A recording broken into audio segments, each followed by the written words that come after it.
button. So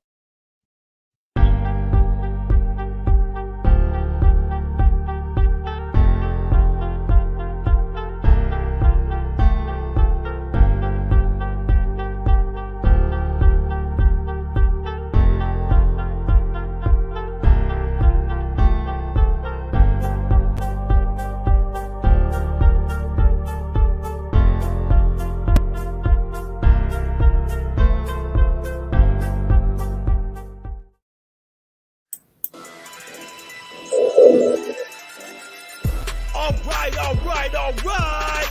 Hello and good evening. Welcome to the In-Head Sports Show with your host, Lou Tenor from East Hanover, New Jersey, and co-host Steve Davidson from the District of Columbia. Catch the In-Heads team every Saturday from 4 p.m. to 6 p.m. Eastern Standard Time.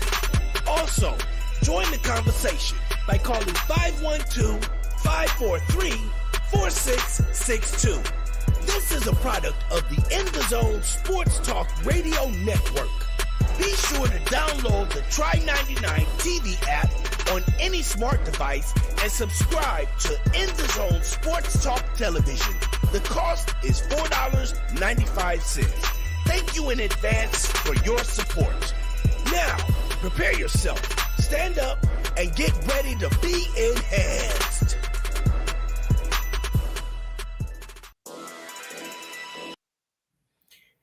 And good afternoon, everybody. Welcome once again to the Enhanced Sports Show. It's just after 4 o'clock in the New York City area on a gloomy weekend, but that's okay. We're here to forget all about that and cover the best sports possible. My name is Lou Tenor, as you probably know by now.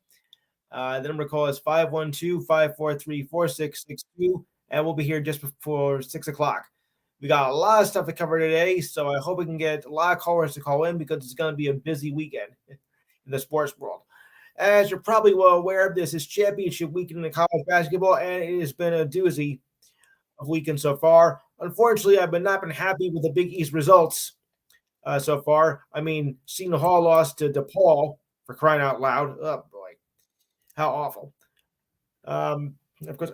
Oh, we got our friends here. We got Steve Davidson here. Steve Clark Kent. Steve Kent. All right. Steve Clark Kent. That's a little bit of a joke. And I think Mike is here. Okay. As I said just a second ago, well, I've been disappointed in the Big East results this past week. Seton Hall loses to DePaul, and DePaul has usually been a weak school, and yet they beat them. UConn went down as well, which is a shame. But I don't think they're going to have any problem getting in. They were 11th ranked, so they should have no problem getting into the tournament. St. John's a bust, and their hopes are done. So then we're down to the last few people in the teams in the Big East area. Another one came in from Diane's here. Good. Okay, good. That's good to hear. So it's been a rather disappointing weekend. Now we're down to the final two teams tonight in the Big East Conference Championship. They used to have it from Thursday to Sunday, but now they switch it from Wednesday to Saturday. That's okay. I don't mind that. Gives me something to watch on Saturday. So we'll have Xavier versus Marquette. Xavier and Marquette. Well, at least Creighton lost, so that makes me a happy camper right there. Okay. Yeah. I mean, we have personal interest in Seton Hall because my nephew is a freshman at Seton Hall, and we were all hoping that it was going to go. But that last play of the game, which I think was a goaltending call, it never should have happened. And they had 7 seconds left to shoot, and it got wasted. Just a terrible loss for Seton Hall, even though their conference record was mediocre. This was their only chance really to get into the tournament. Had to win, get to at least to the semifinal round at best, and they lost in the second round. I don't see them really getting into the tournament this year. If anything, they'll have to go into the not important tournament. I mean the NIT, excuse me. Sorry, I had to do it. So capping off, well, I can't say dismal season, but a mediocre season at best. And that didn't help much. But I'll get to more on that later on because right now we got some other news to take care of. In the world of college basketball, Georgetown lost, and it's the end of an era. As Patrick Ewing is not going to be returning to Georgetown next season. Like, I'm really surprised by that. What a shock. He finished his 6-year residency with a very dismal, and I mean dismal, 75-109 record. That's a shame, because a great player like Ewing when he was with Georgetown in college and then wanted to have a great career with the Knicks, gained to 2 NBA finals, and then has a less than stellar career at Georgetown. It's pretty sad. He says in his statement that was grateful being part of Georgetown and thanking John J. DeGora for giving me the opportunity to be a head coach. He said, I will always be a Hoya. Well, of course. I mean, you won a championship for Georgetown back in 1985. 84. 84. Pardon me. A search for new coach is underway. Georgetown did win the Big East title back in 2001, and has done nothing since then. They went winless in the conference play, finishing 7-25 overall the previous season, finishing 6-25 this season with a 2-18 conference record. They lost an embarrassing 29 straight conference games dating back to 2021 and ended in January. And he ended his tenure at Georgetown on Thursday with a loss to their old rival and the team that beat him in the 85 final, you guessed it, Villanova, which I'm also saddened that they did not go this far. I have ties that to my cousin graduated from Villanova back in 89. So I was disappointed by that. So I don't really think there's any real surprise that Ewing is out. I mean, I think it might have been done last year, to be honest with you. I mean, his time at Georgetown hasn't been that great. And as much as I am a Ewing fan, I think it was long overdue that this is going to happen. So it doesn't really surprise me that he is gone with that. So I'll go with Steve Davidson first. What do we make of Ewing's departure?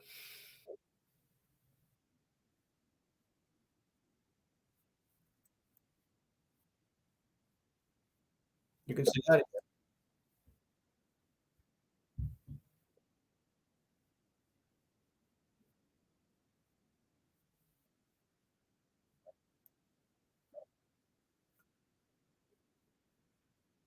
Obviously, you can't. Well, I just thought, with his track record, of Georgetown and the Knicks and everything, I thought maybe he would be able to bring, well, as you say, a winning formula to the school. I mean, that's what I was thinking the whole time.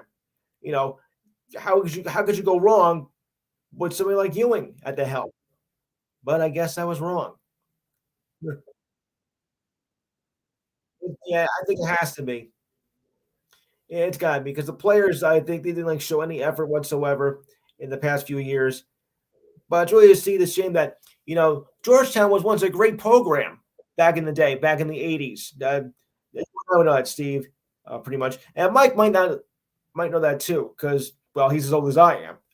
Uh, Sorry, Mike, but I think Mike would remember the days of Georgetown, Villanova, St. John's. They ruled the Big East.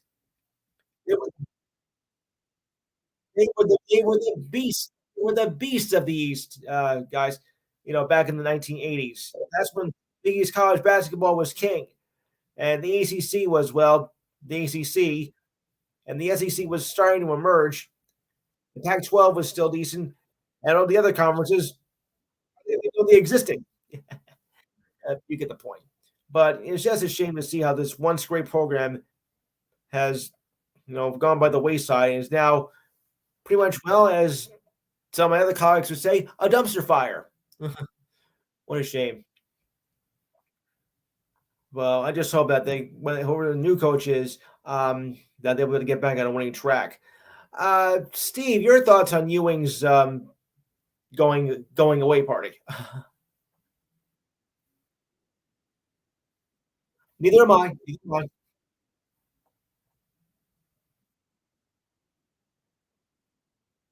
Do I have to?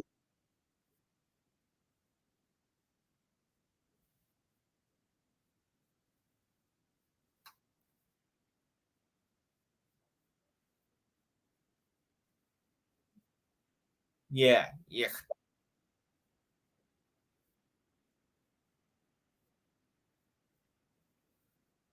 and even more so.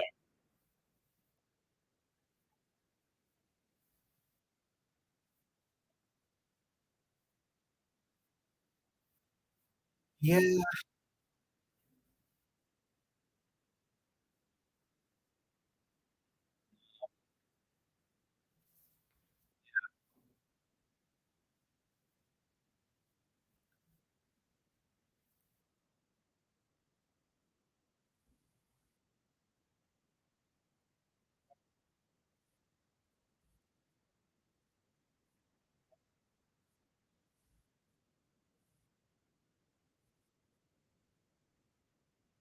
right.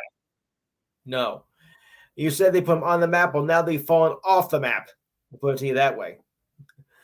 Um, Mike, your thoughts since you follow the Big East as closely as I have, and of course, they're similar ages. So, what was your thoughts on the firing of of good old number 33?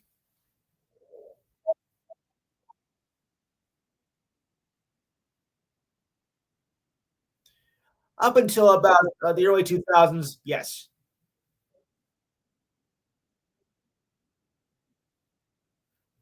Yeah, a great player, but boy, well, lousy coach he turned out to be. Um, okay, Diane, I know you don't follow that closely, but can you give any insight?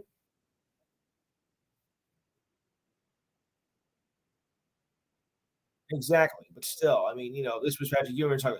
But then again, Michael Jordan didn't have to be a great coach either. When he took over for the Hornets, great player in basketball, but oh well, lousy coach. Jimmy's here, so why don't we get his thoughts on number 33?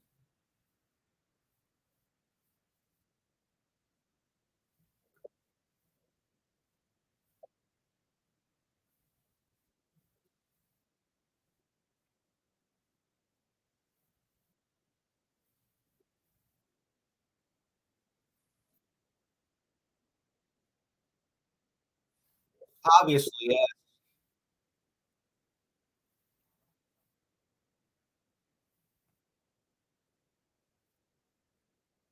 Any suggestions in mind?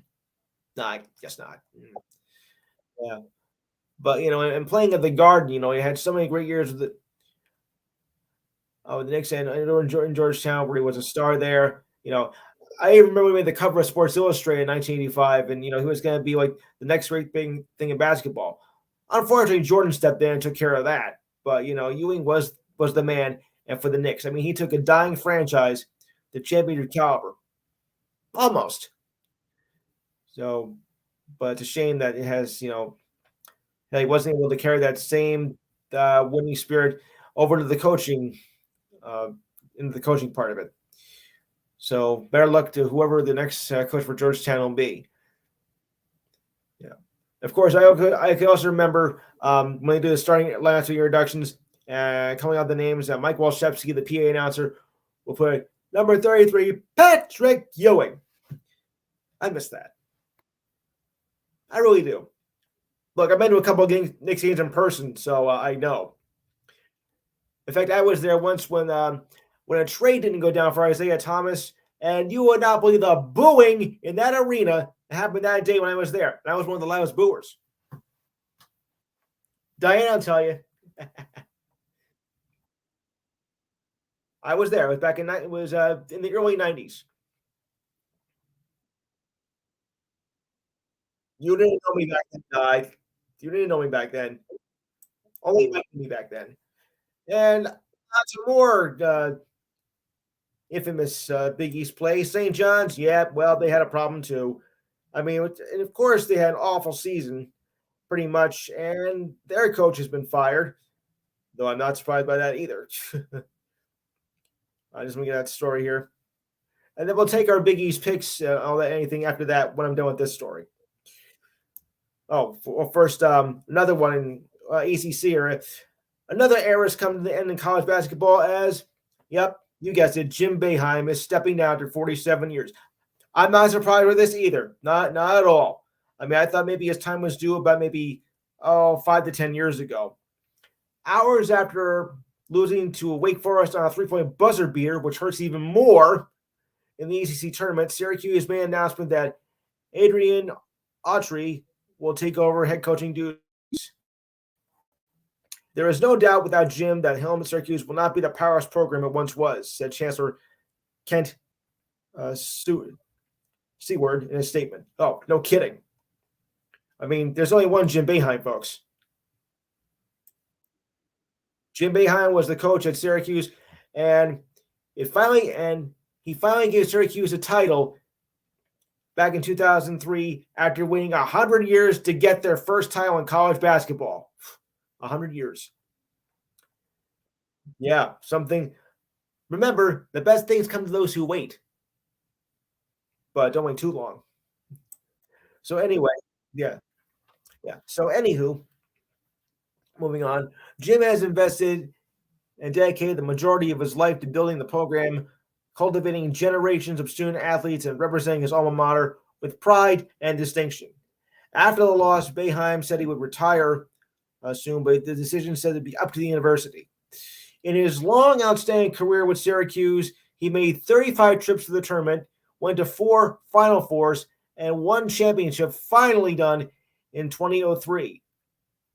And all the world was at peace. Except for the team who lost. Yeah, I'm not surprised. I mean, Boeheim wasn't even looking himself. I mean, I think he's looking a little frail too. Well, and again, after almost 50 years, one that can happen. I mean, it's just like when Coach K stepped out from Duke last year. We're losing a lot of great coaches.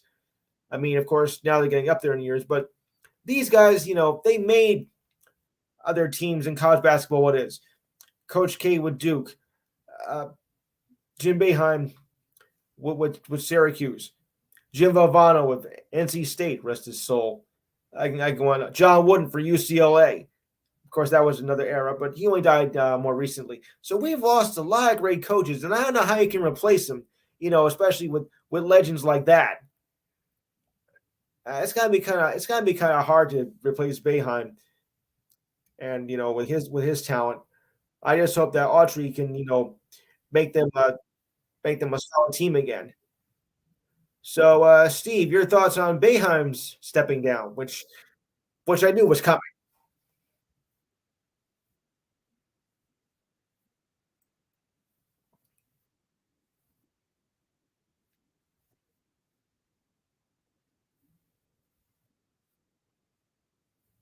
Which one?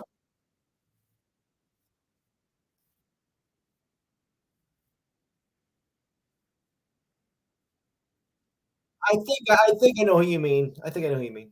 So it's okay.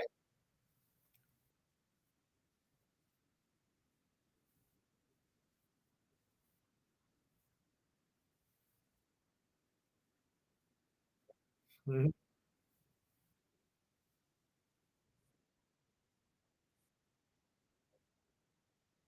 Yeah, right.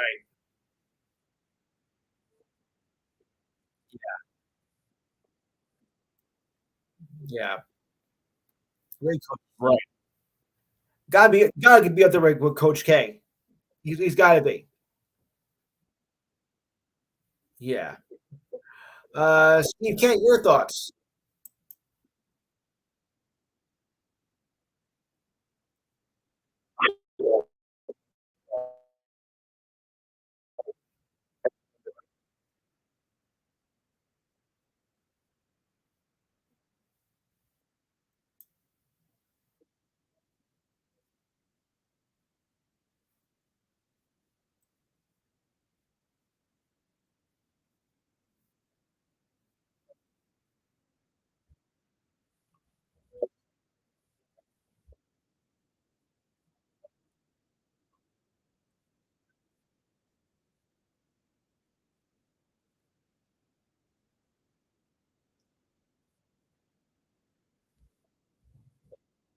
Yes.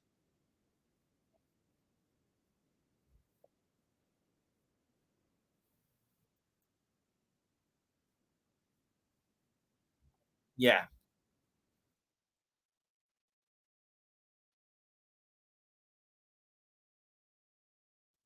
Yeah.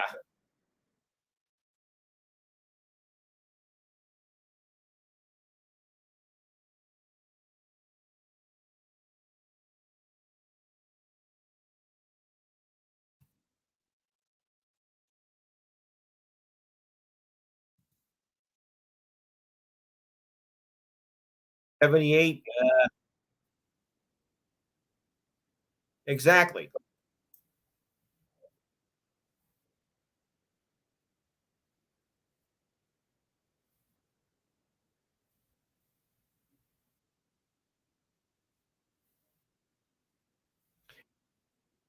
I think it's time was due, Steve. I think it's time to do a while ago. Oh, this is ugly. Yeah. Uh, Mike,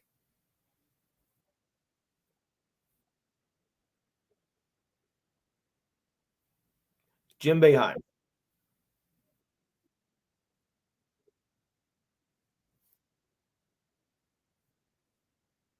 Yes.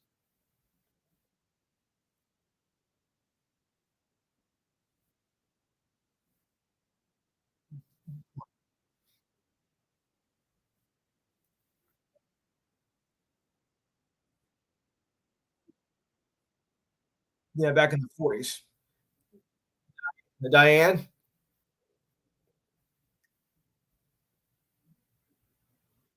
Diane. Okay, I'll come back to it.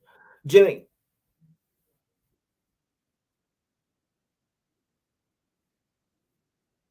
No.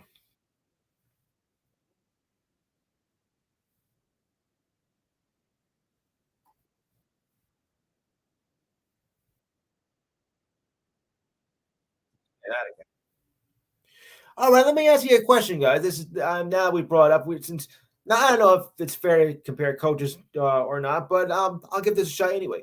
Who do you think was better, Coach K of Duke or Boeheim at Syracuse? Steve, I'll start that with you.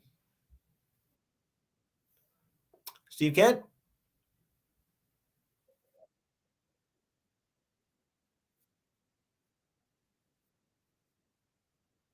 Right, right. Mike, Mike, Diane, Jimmy.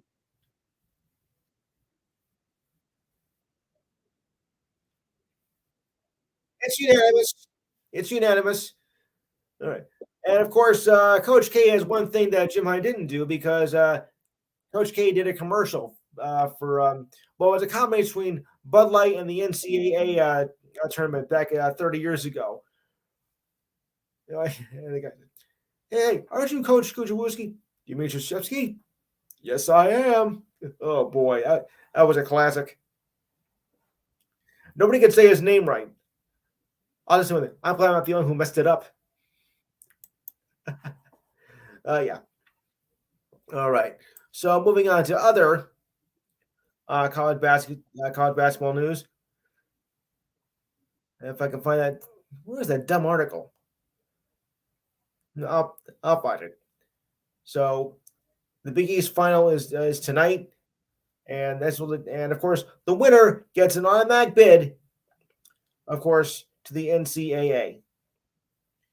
So I'm keeping my eyes on that as I usually do. Yeah. So let's see here. We got more basketball news. Former NBA basketball player Sean Kemp, famously for the Seattle SuperSonics, you call him now the OKC Thunder, was arrested and booked at Pierce County, Washington State, that is, jail in connection with a drive-by shooting. Tacoma police said there was an altercation between occupants of two vehicles near the Tacoma Mall, led to shots being fired on Wednesday. Good news is no injuries were reported. One of the cars fled the scene according to a release from the police department on social media. The gun was recovered, and the investigation was ongoing. Kemp was played 14 seasons, a six-time All-Star, and was selected 17th in the 1989 draft. Just after I got out of high school. Wow. As a matter of fact, I think they're saying he is not facing charges whatsoever. Yeah, he will not face charges based on the shooting that happened on Wednesday. So it's good about that. But still, I don't think he should get up so easily. And don't forget, we have another good coach that, of course, stepped in. Any of you guys know familiar with Kansas coach named Bill Self, or as I say, Bill Self himself? Oh boy, yeah, uh, yeah. Just a little joke, folks.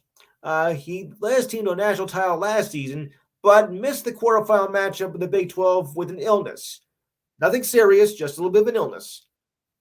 The school did not disclose the terms, but it doesn't seem to be too serious. Assistant Norman Roberts is taking over.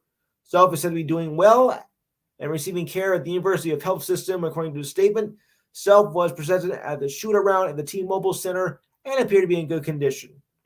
He met with reporters for 20 minutes outside the locker room and said Kansas was ready for a March Madness run. And they brought Toto as well.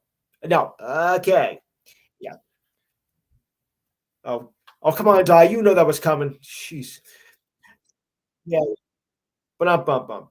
All right. So anyway, Kansas is poised to lock up the number one seed overall on Sunday, without question. That will ensure a path to Des Moines, Iowa for the first two rounds, to nearby Kansas City in the regions, and then to Houston if they advance to the finals. Well, you know how I feel about number one seeds that get there. They don't always make it to the final. Kansas is a good team this year, of course, but I don't know if they're going to have enough to get to the final. And Steve, I know you're thinking Alabama, but Alabama has been mediocre for so long in college basketball. I don't really see them making it, past say the Sweet 16. I know how much you're a big Alabama fan of football and basketball, but I don't see it. But what do you make of Kansas' chance of going all the way to the national title and winning?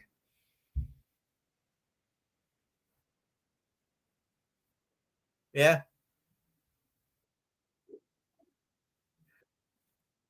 I see Bama doing it. Okay, Steve Kent.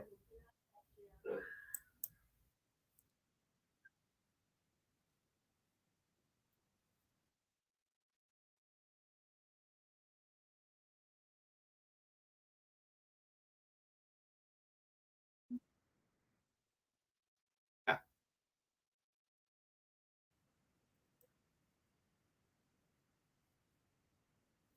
yeah, yeah.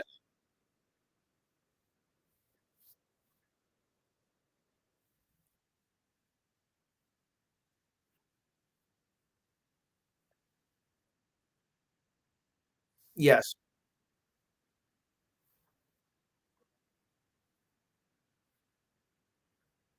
Yeah, yeah.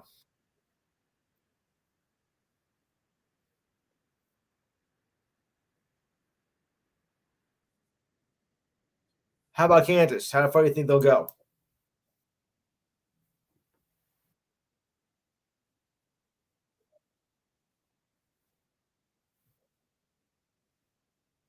Ah, okay. I thought you were going to say the opposite.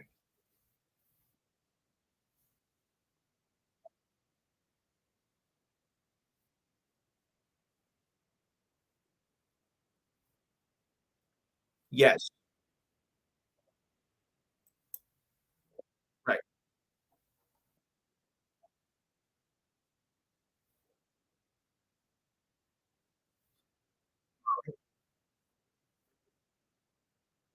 Exactly. Sorry, Steve. All right, Mike.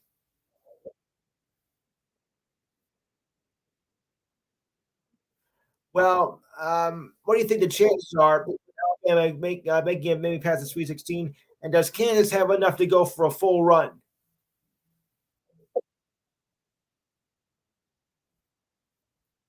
Hmm, we'll see. Diane. Well, I mean the team itself, not just a single person.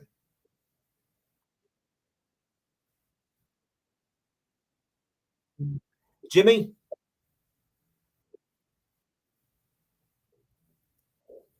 Jimmy.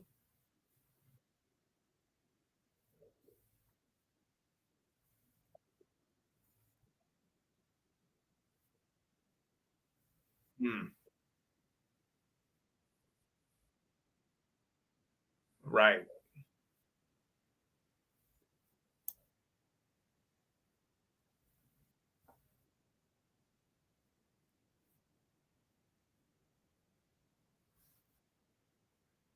Yeah.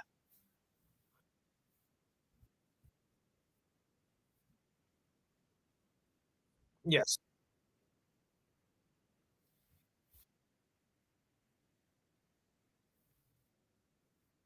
Uh-huh. Okay. Yeah. I don't know. I mean, it could happen, but I've seen this before.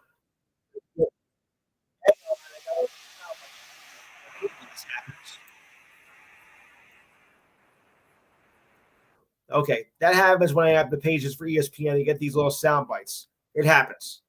Nothing to worry about, though. All right, guys. So now that we're in championship mode, let's go over the conference finals and semifinals and find out what your take is. All right. First game in the AAC, we got Houston versus Cincinnati, a championship semifinal.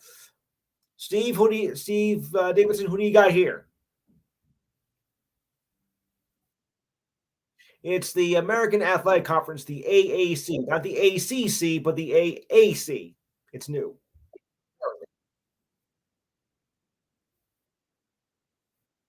You got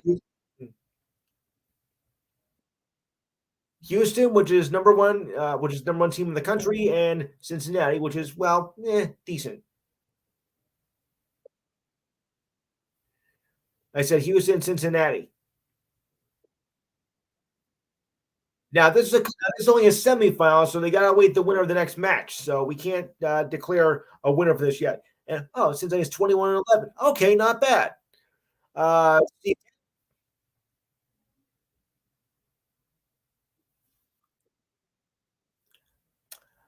Mike, Diane, and Jimmy. Yes, it is. All right. Where's the other ACC final? I mean AAC final. Can't seem to get it. Well, welcome back to it if we have time. All right. In the SEC, all right, in the Big Ten tournament, the first one, we got Indiana versus Penn State.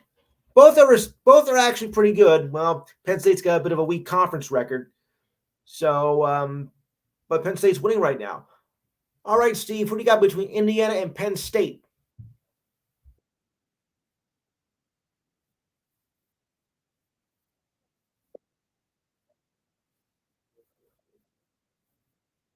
Steve Kent. Wow. All right, Mike. Well, it's Penn State. Pennsylvania, different school. Okay. Diane, Jimmy. I'm the outsider here. I think I'm the outsider. I think Indiana's going to make a comeback. Oh, um, although this is not listed on the sheet here because they don't do top 25. Um, Princeton uh, beat Penn today in the Ivy League semifinal. So now they're going to face Yale tomorrow. Oh boy, my cousin will kill me. So this looks like to be a decent matchup. Remember, um, there's only an automatic bid in that conference, and there are no other at-large bids in that conference. So it's winner take all. So who do you got between Princeton and Yale? Steve Davis, I'll start with you. Yale? You said Yale, right? Yeah. And for those of you in the South, it's y'all. Oh no. Oh, okay. All right. Hold on, hold on. Yeah, little joke. Steve Kent. All right. Mikey, a Jersey guy not going for Princeton. I'm shocked. Diane, thank you. Somebody agrees with me. Jimmy,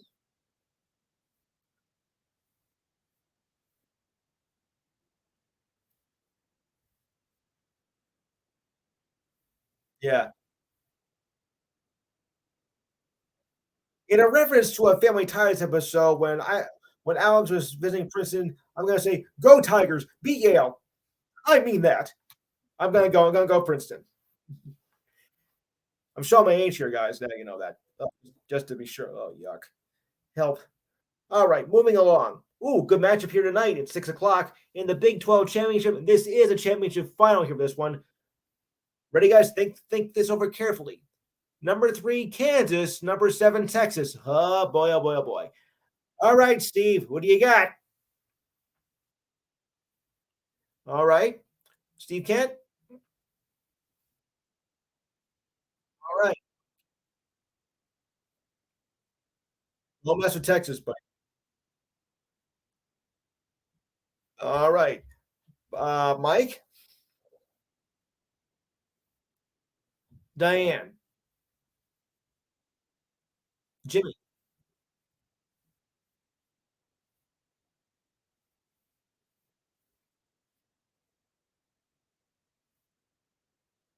This is a toss-up, I think, really. I mean, Kansas looks to be good, but Texas is no slouch either. I'm going to go with Kansas, but don't expect this to be a blowout by any means. All this is going to be a very highly competitive game. I think it might even come down to overtime. So don't be surprised with that. But I think Kansas has a slight margin. And by the way, Houston is now beating up on Cincinnati, 52-37. Too bad. All right. So moving along. Oh, in the SEC, we got Texas A&M versus Vanderbilt. Vanderbilt is a good basketball school, by the way. It's not a slouch like their football program. Yeah. All right. So, Steve, who we got here between Texas A&M and Vandy? Steve Kent.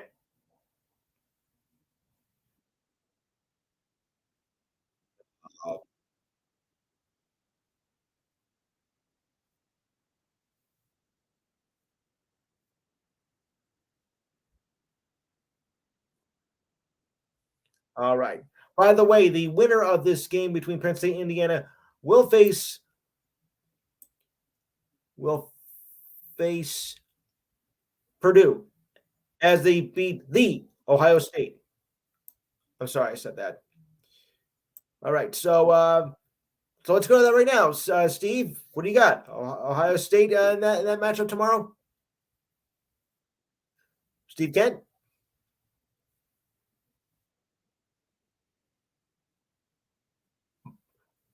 No, Ohio State lost. Purdue is taking on the winner of that of the match. So I think so I think it's gonna be Purdue over the winner of this match.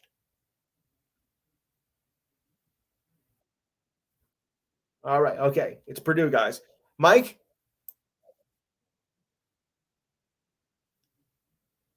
Um no, that's not that. That's the wrong okay, yeah, for that matchup. All right. Yeah, one matchup at a time.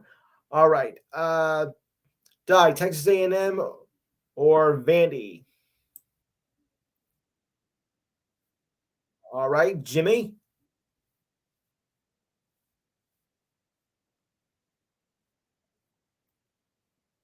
Well, Vandy needs a lot of help right now because they're getting clobbered. I'm going with Texas A&M. All right. So as I said, the winner of the Penn State Indiana match is going to take on Purdue.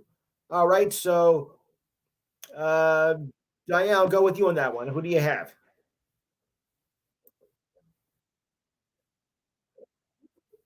All right. Boy, you can say a little more confidence though. Mike, Jimmy,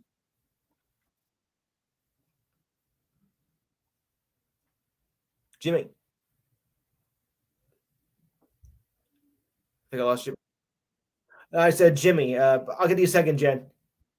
Jimmy, are you there?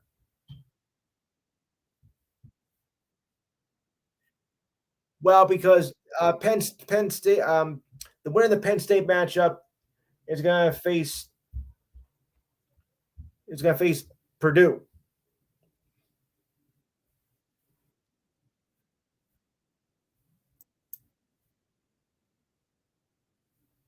Okay.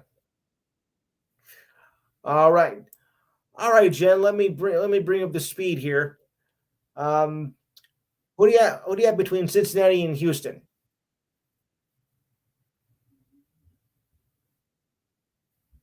Jen, Jennifer.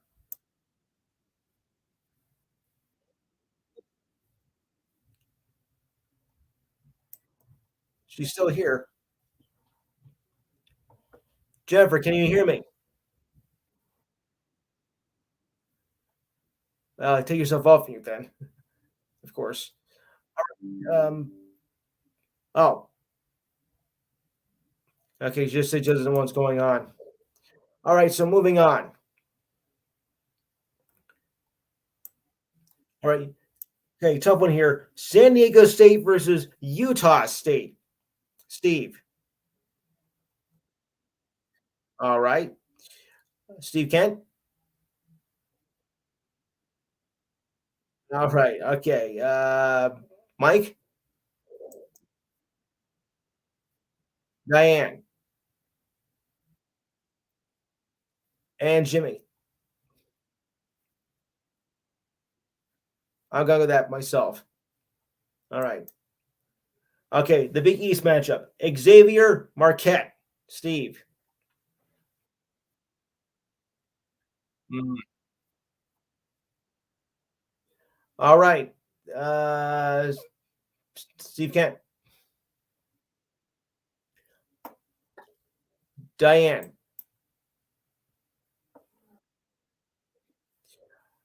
Mike.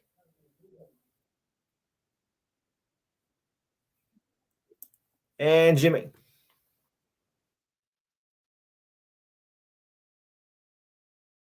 I'm gonna go Xavier. Just to be sure on that one. Okay, moving along. A couple of late games too. All right. Good one at 8:30. Virginia, Duke. Steve. Steve Kent.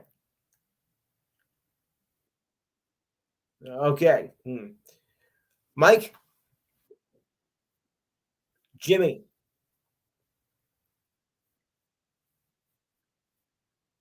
Diane.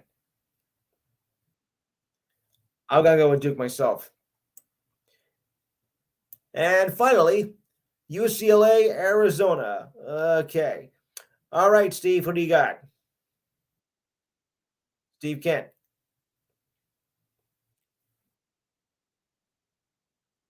Okay. All right, Mike, Jimmy, and Diane. All right, I'm going UCLA too. Steve, your luck. Alabama did win their semifinal against Missouri, so they're going to face the winner of Texas A&M Vanderbilt. And right now, Texas A&M is killing Vanderbilt, so it looks like it's going to be Texas A&M versus Alabama, and I think I know where that's going. Anybody else thinking Bama over Indiana or Penn State tomorrow?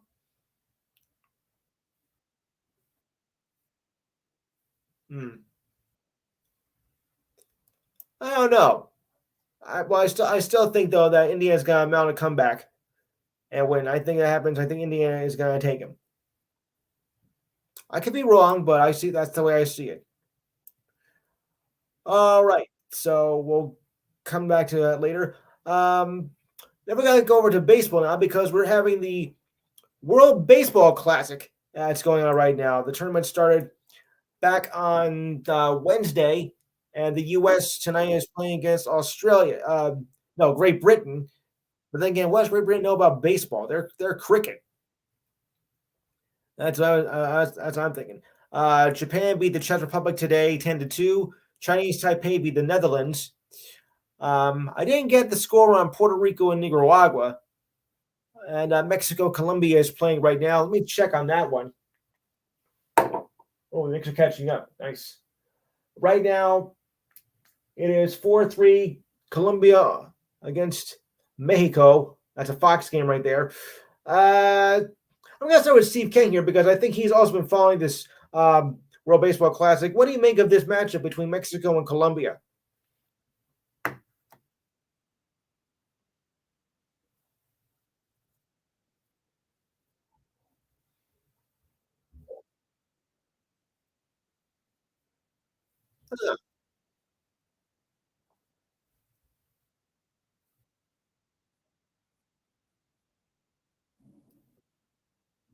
Yeah.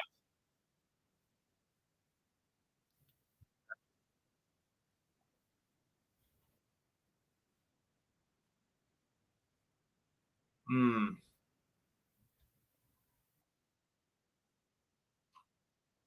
yes.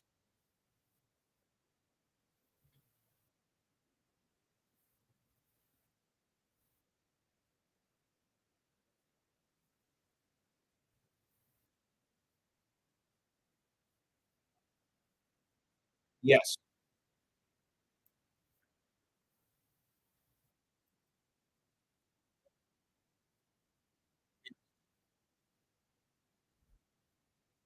No.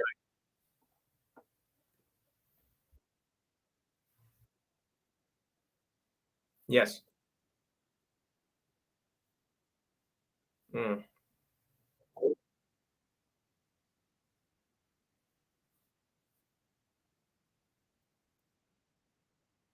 maybe.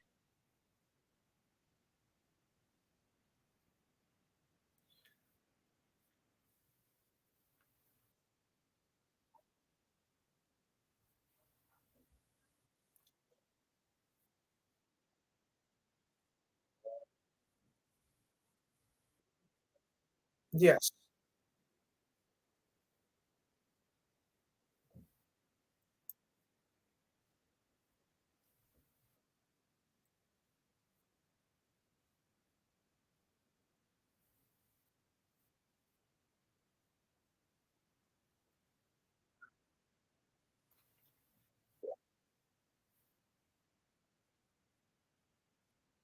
Like it's nothing. What do you make of the U.S. chances with our three games? We're facing Great Britain tonight. We're facing Mexico tomorrow night, and we're facing Canada on Monday, and Colombia on Tuesday, and Colombia on Tuesday.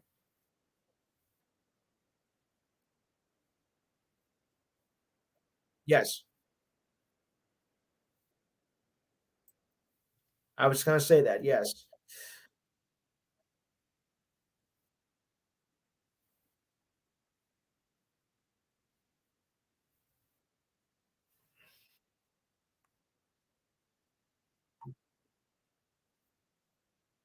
yes.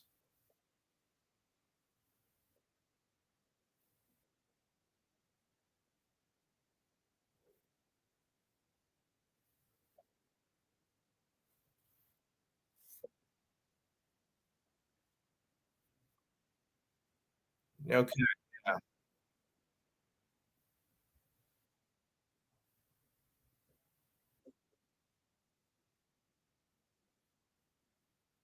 Oh yeah. Otani's been doing great. Otani's been doing good. Yeah.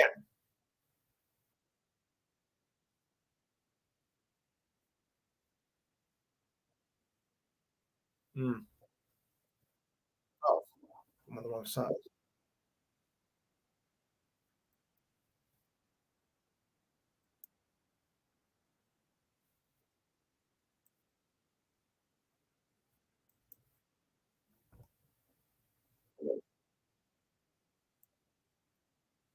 Right.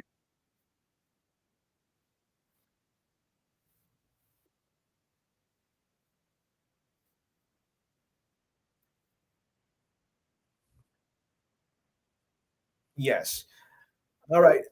Jen, we were discussing basketball. So tell me what conference you fall and what do you think your chances are of your team getting to the tournaments?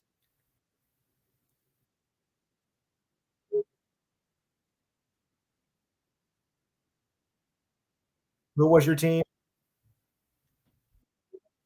Yeah. Well, what do you make of tonight's matchup between sorry. What do you make of tonight between Duke and Virginia? Duke. Oops. I said Duke. Well, well, I know Duke is your rival, so maybe I shouldn't have said that too out loud.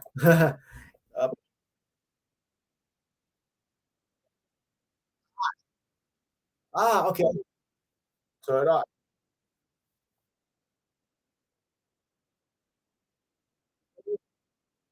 Right.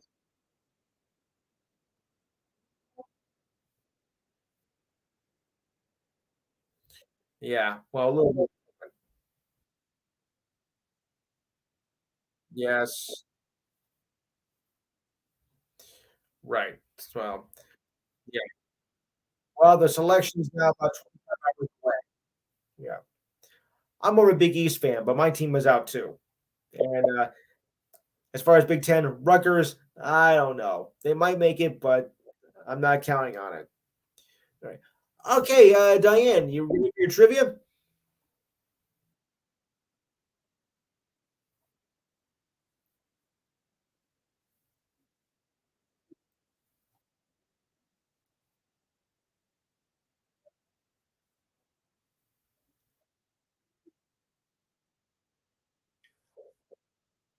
Art Davis.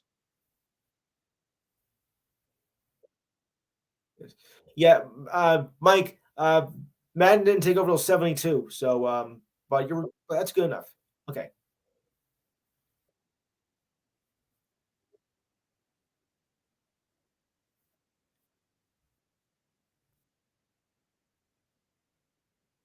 Monk. Monk. Okay,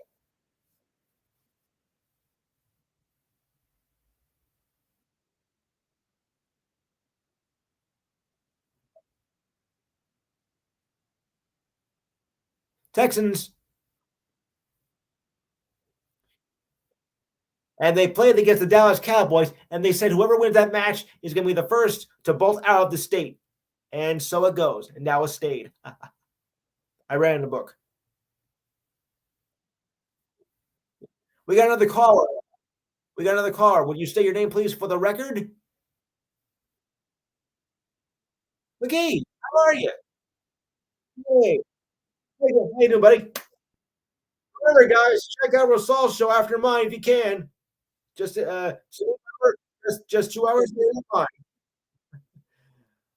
So, McGee, what are you been making of the best so far of the conference tournaments or the World Baseball Classic? You've been following either one of them,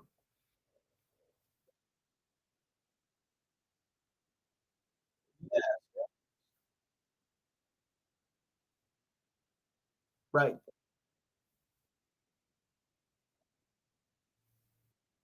Yeah.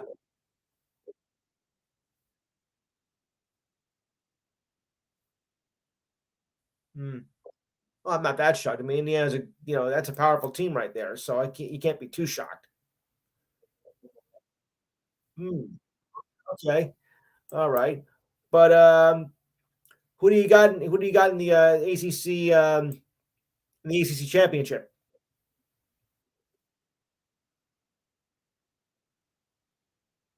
Yeah. Really? Yeah.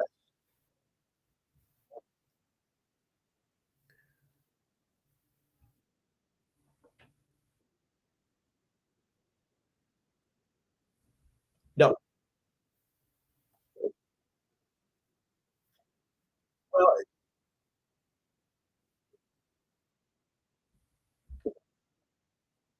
Yeah.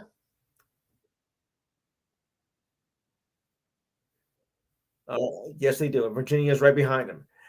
Right. Steve, you got any WWE or UFC information you want to pass along?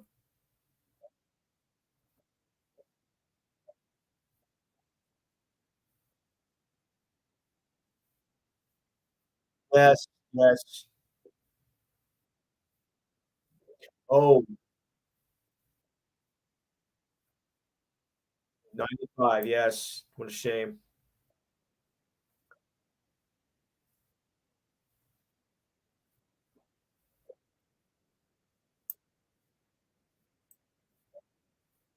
Right.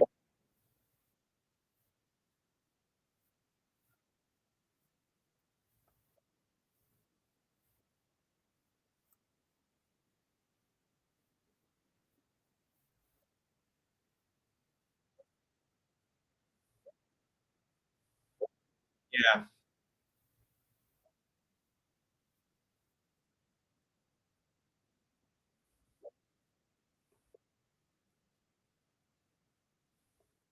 Yeah.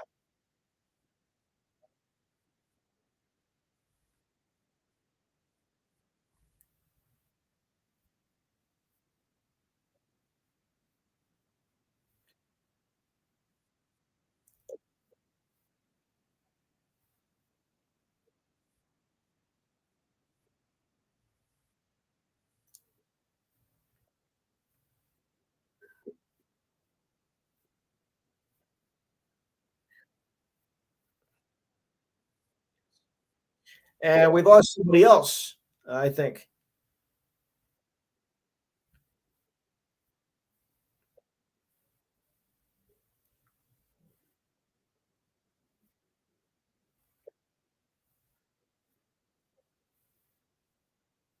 Yep.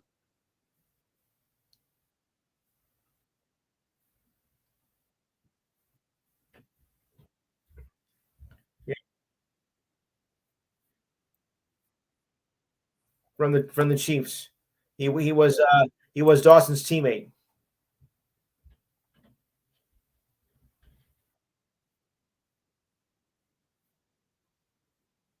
Yeah. Gerald? Okay, good, good. Now I didn't hear the ding. I never hear the ding. All right. Well, we'll get back to more on that in a little bit. I gotta pass along some of the world baseball stuff here. Oh yeah, Otis Taylor. It was Otis Taylor, Steve. Otis.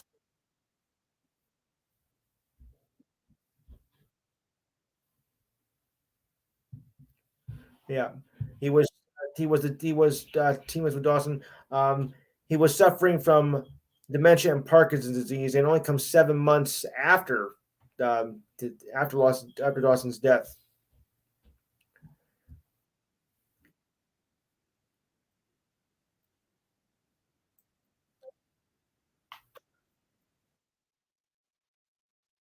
Bring it on! Bring it on! Let's do it.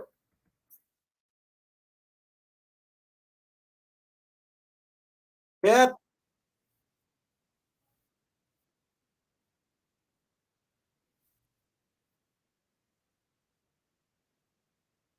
I'm sure you are, Jen.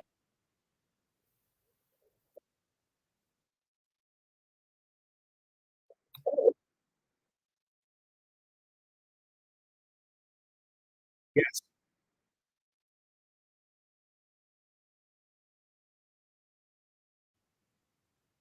right.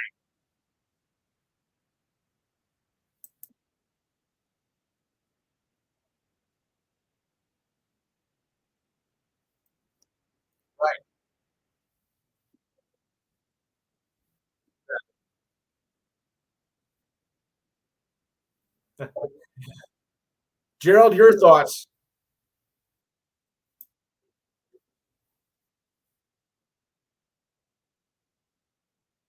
Right. Whoa, we have here.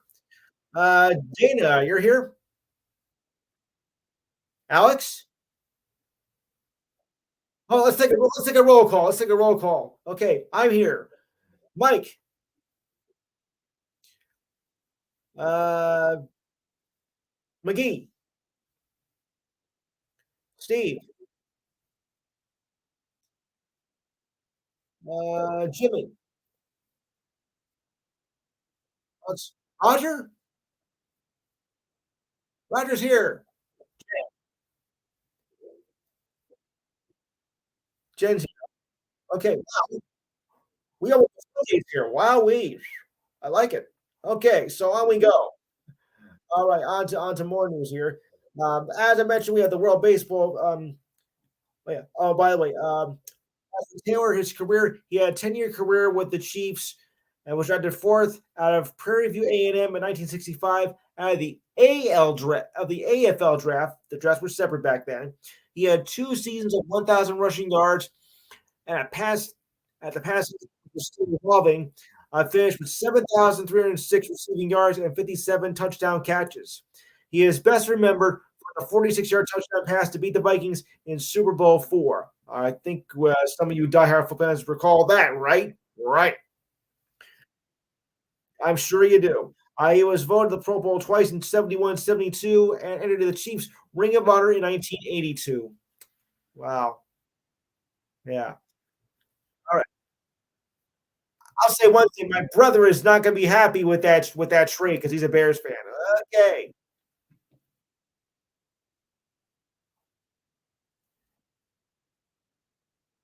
Yeah.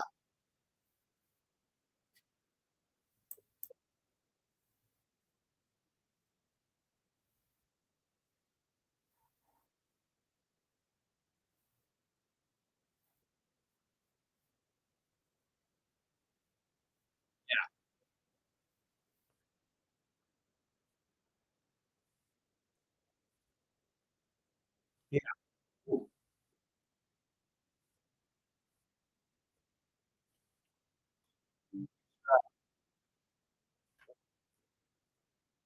Well, hold on, guys. We got some more callers here, so I got to cut it short. From North Carolina, 336. Would you state your name, please? Nick. Sorry. Ah, boy, oh boy. Well, oh, this is great. Okay, I'll ask a stupid question here. How stupid was it?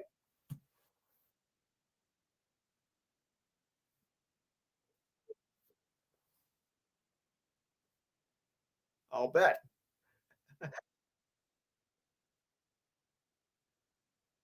Okay. How about you, Alex? How about you, Alex? You think the same thing?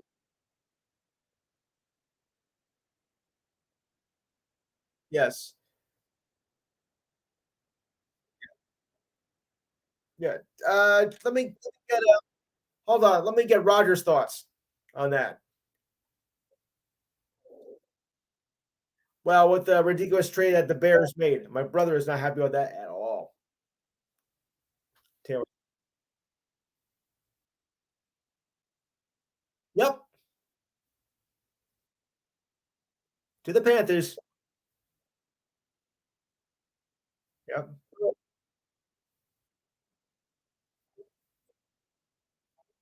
Yeah.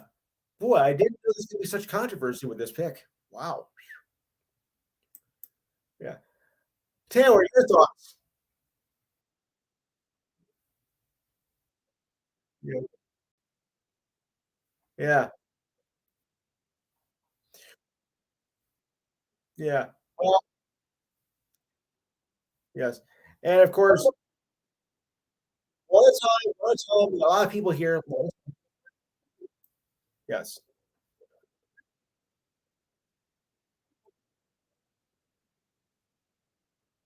Obviously not, Nick.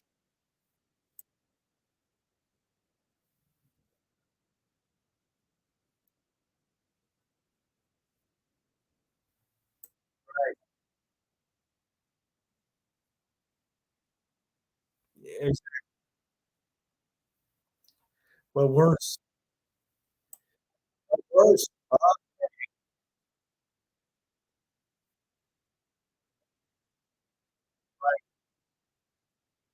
That's right.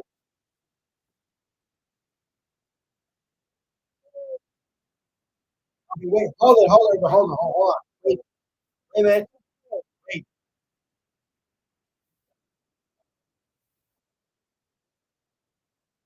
Okay, hold on. Wait, hold on, guys. Wait a minute. Wait. Got a lot of people here. Okay, so was it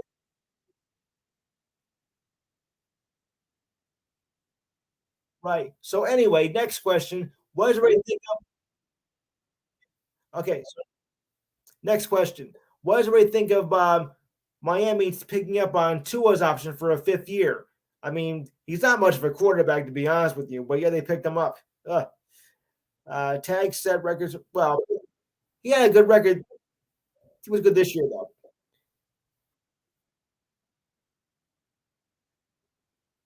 Really? Wow. Yeah, you're right. I mean, he doesn't thrill me. He doesn't thrill me as a quarterback at all.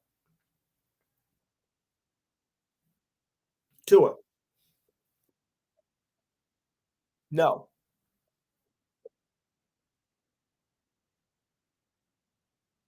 Yeah, and two concussions in a year. I mean, yeah, two of them. Yes. I mean, I'm not thrilled with him at all. How is he still playing in the league? To be honest, yeah, I don't think he's even that good in college. To be honest with you, yeah. Greg, you can come back. Hmm. Yeah. So, but they picked him a fifth year option. I hope you know what you're getting yourself into, people. Hmm. No, they're not. They're not. Yeah. NFL reported the sighting yesterday, and he's guaranteed to make a full 23 million next year. He's not worth it. Definitely not worth it. Yeah. Yes. So anyway, in the World Baseball Classic, show me the money, Otani. Winning again, second straight game. He doubled and singled in a rout over South Korea. Otani was intentionally walked for 3 or 4 runs, taking a lead, and never got it back. He doubled and scored in the second, in the fifth inning, and hit an RBI in the sixth. And he is just proving that he is the player that he is. I mean, and the only two-way player, of course, in the league. And VU Darvish got the win in the game. Was like they were down 3-0, but then after that, Japan just rolled right through them. So look, is Otani the real deal here, or at least in the WBC so far, or just another, you know, Washington when he gets back into the major leagues? I mean, can he prove it to be for Japan? Anyway, yeah. Which reminds me of a question. Now, the thing is that a lot of coaches and managers are not really happy with the way this schedule turns out. Playing when spring training is about to start and like half your roster is gone to go play, in the WBC and whatnot. I mean, it's the first time in 6 years that this is being done. But do you think maybe there's a better way they can find a way to play it? I mean, obviously you can't play, during the regular season. That would just really mess it up. But I don't know. I mean, shouldn't there be some kind of, by the way, like what about maybe college players playing in like in the summer because they're done with their season, by June or whatnot. I don't know if this is a good move for the players to be playing in WBC and then have to get ready to come back for the regular season in the major leagues. That's going to be a lot of wear and tear on the players here as well. Am I crazy or does anybody else think the same way I do? I hope somebody thinks agrees with me. I hope. Okay. Uh, yeah, you got to burn out early. Taylor, your thoughts? No, well, Tony, and the Baseball World Classic, along with spring training and getting ready for the regular season. Is it a good idea or is it a stupid idea?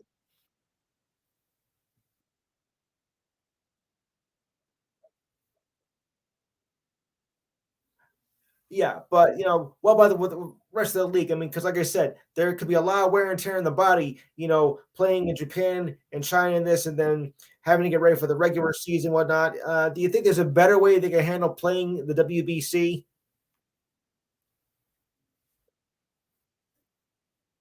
Hmm. It is.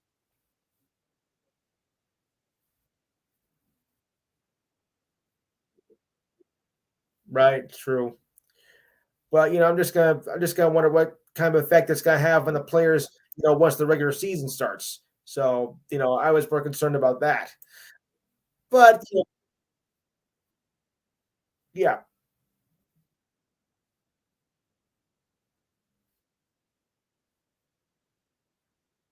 I think a lot of them will when you think about it. Mm. We'll have to wait and see. No, it's not every player, but it's a majority and it messes up your spring training, of course. So, there's a lot to think about that. You know, the baseball classic was to be played 2 years ago, but you know what messed that up. So now they're playing this year. Oh, that reminds me. Yeah, sure.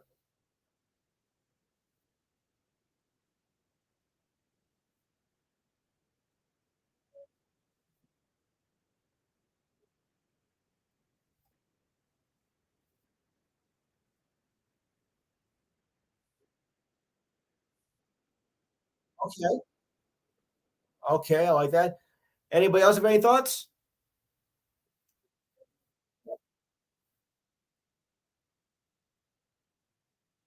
Okay. I don't know how you fans are gonna feel about this next story, but I'll give it a go anyway. Don't boo me though for this one. You guys are familiar, of course, with Jacob DeGrom, right? Of course. He's gonna make his first start with the Rangers possibly on Monday. Sorry to disappoint you Mets fans out there. The two-time Cy Young winner, former of the Mets, threw two hitters on the first time on Wednesday in the upper 90s and had a fastball of 100 miles per hour on the last of his 35 pitches. Manager Bruce Bochy said DeGrom will throw again today and could pitch again, actually start Monday. So sorry to disappoint you guys. He's in a good place right now, and it looks like he's going to be ready to pitch again on Monday. So he's going to be ready. They signed him in December. That is the Rangers signed him in December, an off season deal, and it threw six bullpen sessions before arriving in camp. But his delay was being thrown in camp after stiffness in his left side before the Rangers' first workout on February 15th. But he's ready to go. Yeah. Who's calling?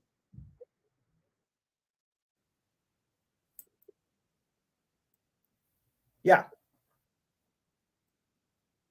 Ladies and gentlemen, this is my boss, Kevin Nixon. Okay. The man responsible.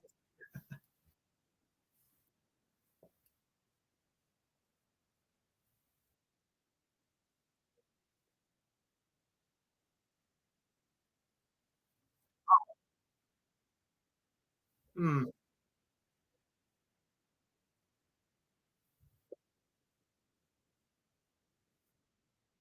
Yeah.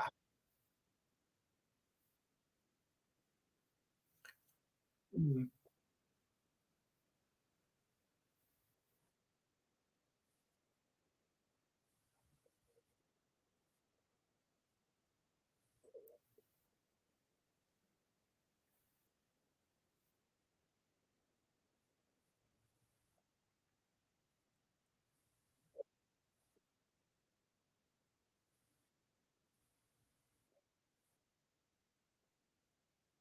Yeah.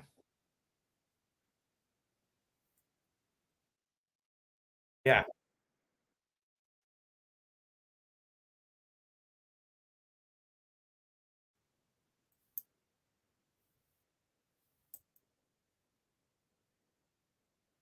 Right.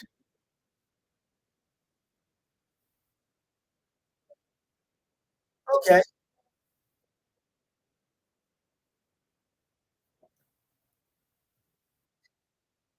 Well, thank you, Kevin. Now, speaking of more of the world of the WBC, this kind of is a little bit ridiculous, but there is a point to it. Let me explain.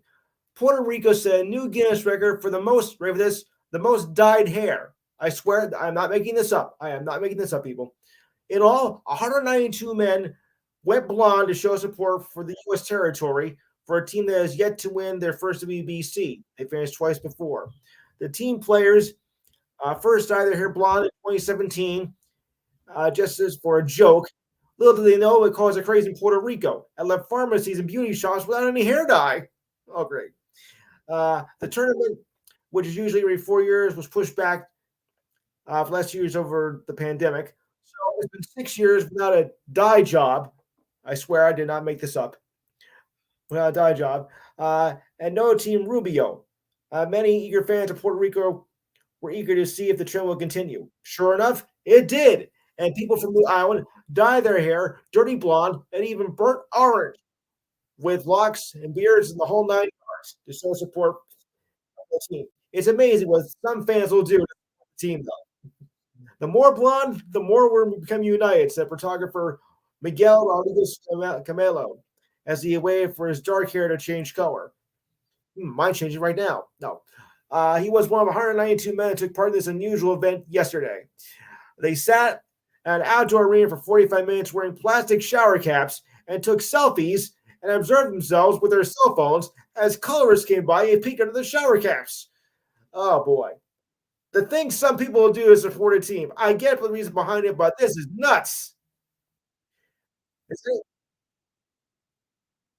Oh, yeah. I get the point behind it, but still, I find it kind of humorous. What does anybody else think of going to do this dye job? Anybody had any thoughts on this? I found it interesting.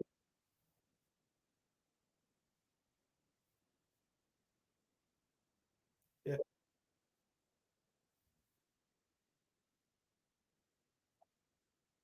right.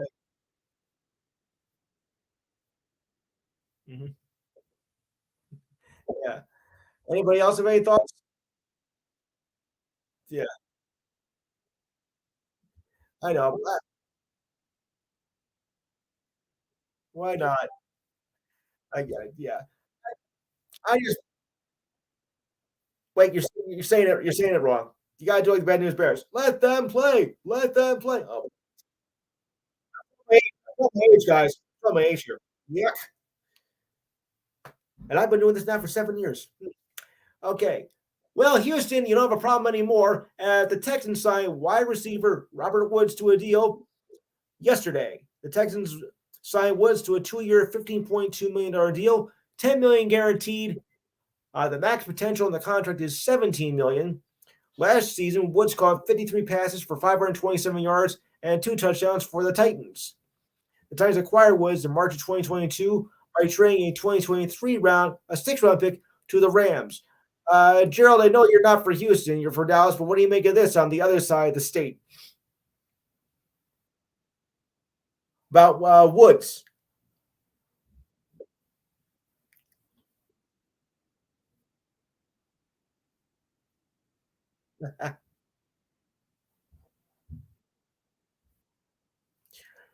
All right. Um,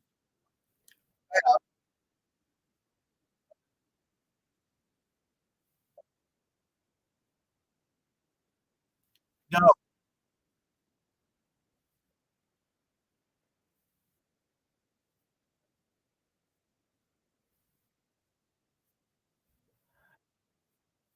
Kevin, you're yeah,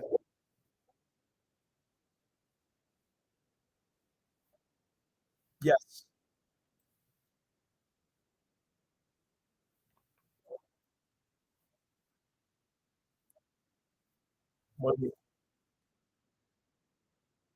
Easy.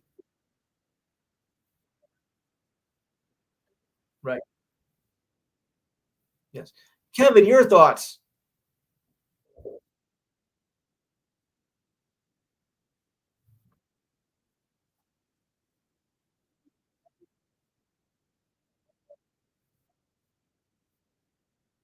Yes.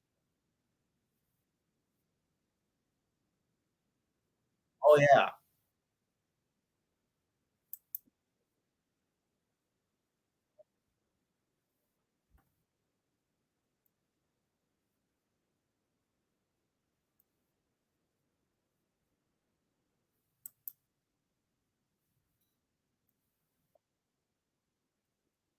Yeah. Yeah.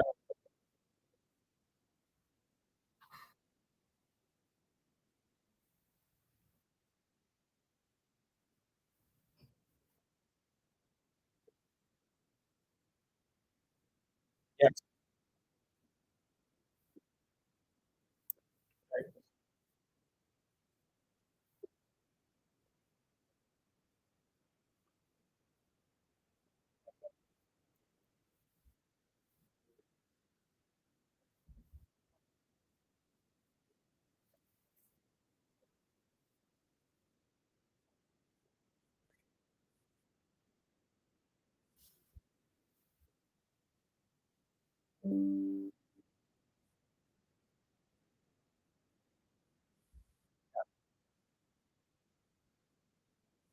Jennifer, your thoughts.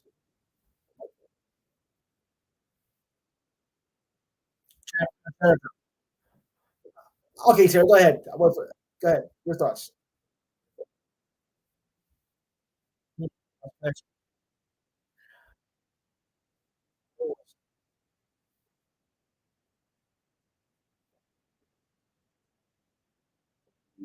Somebody's phone is Jen's having problems. Go ahead, Taylor.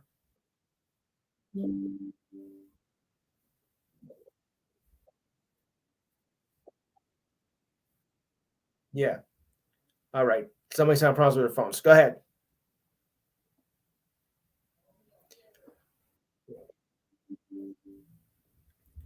Okay. Jenny, you there? All right. Okay. So your thoughts on Woods on the Woods trade?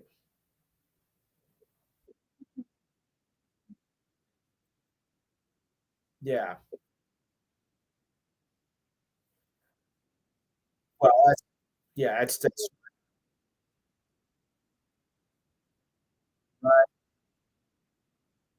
yes. Right. Steve, any thought on the Woods trade?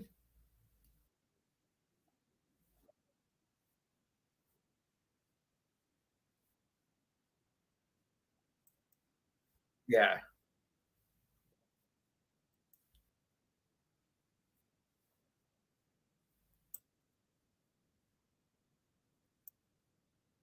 Roger.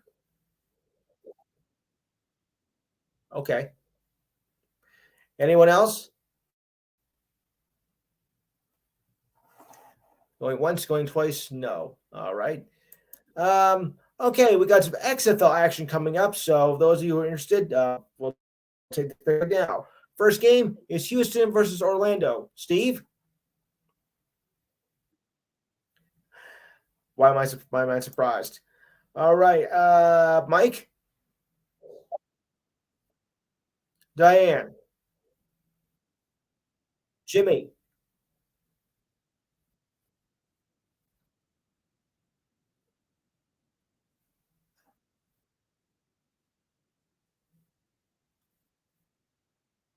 Right, Jennifer.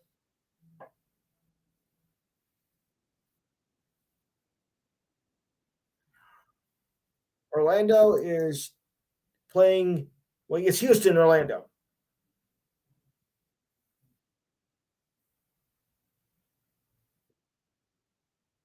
Yeah, Orlando was from New York. Gerald. All right, Alex. Yeah. All right, 204. Okay, come in now. 204. Who do you got in the first match?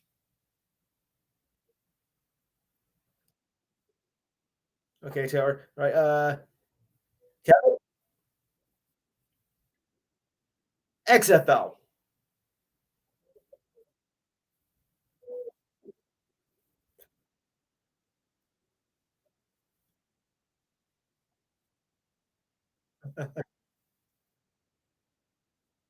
All right. I'll go with Orlando. All right. Next match. San Antonio. Sorry, Dana.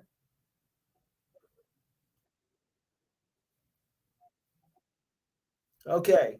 All right. Your phone broke up a bit, so I had to mute for a second. All right, moving on. All right, San Antonio, Seattle. Steve?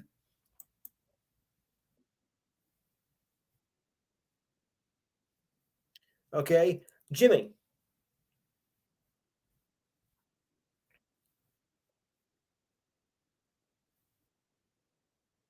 Mike. Jennifer.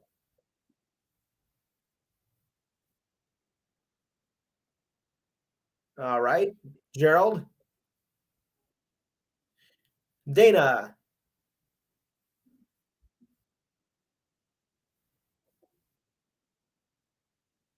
Alex. Roger. Taylor. Kevin. I'm gonna go with Seattle. All right, that's today's games. Okay, okay. All right. So moving on to tomorrow, Arlington versus St. Louis. It's Arlington, Texas. Uh, being that it's the home crowd, hey Gerald, what do you got in this matchup? What a shock. Steve?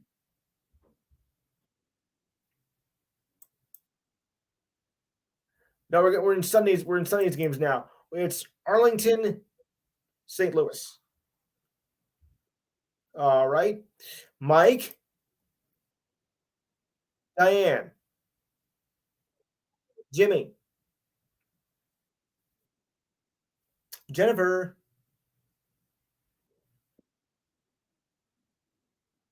Okay, I'll give you that. Gerald. All right. Dana, Alex, Roger, Taylor, Kevin. We got a call from New York City. I don't think I know this number, so would you state your name for the record, please? Chicago. Oh, Alejandro. Alejandro, hi. All right, we're doing XFL, but I'll get your thoughts on the World Baseball Classic. I mean, you were saying that this World Baseball Classic has been like nothing you've seen in a while. So, what do you make of your team so far, and what do you think of the U.S. chances with the World Cup? They have three. Well, they have two tough matches and one match I think they get away easily. So, what do you make of our chances?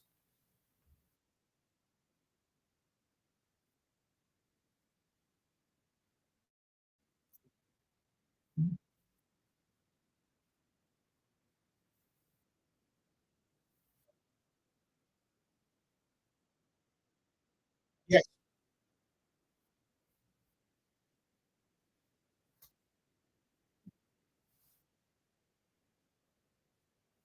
yes,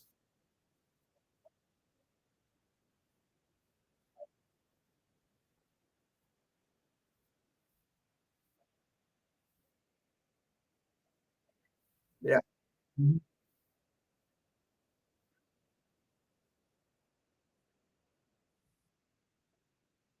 Cuba.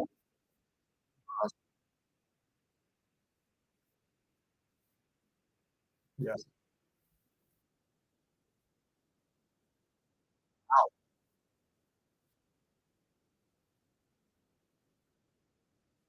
Right. There has.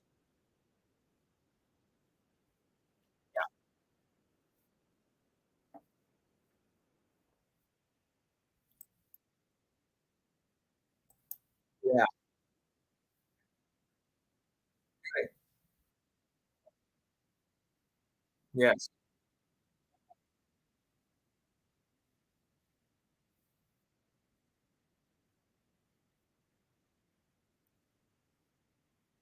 Right.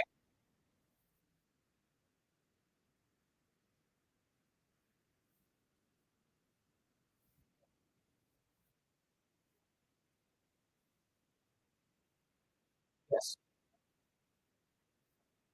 Right.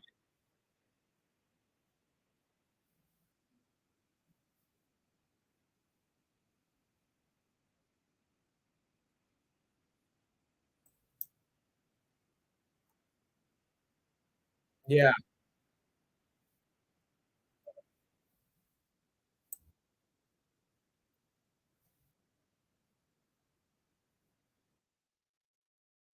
Okay. We're covering all bases, so to speak. We're just doing some XFL right now. Oh boy. So I'll just take your. I don't know if you follow XFL or not, but you can just listen if you want here. But I knew I had to get you in because I know the World Cup. You were following it closely, so I want to get your thoughts on that. So anyway, yeah, thanks.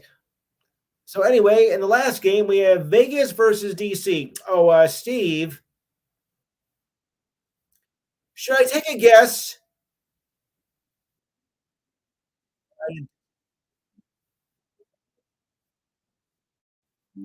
Yeah, right now. Okay, okay, all right, Mike, Diane, Jimmy. I think you. I think you see. All right, Jennifer.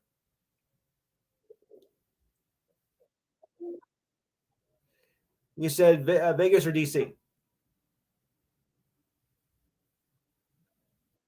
Vegas or DC? Vegas. Gerald, Dana, surprised. Alex, Roger, Taylor, Kevin, Alejandro. If you care to take a guess.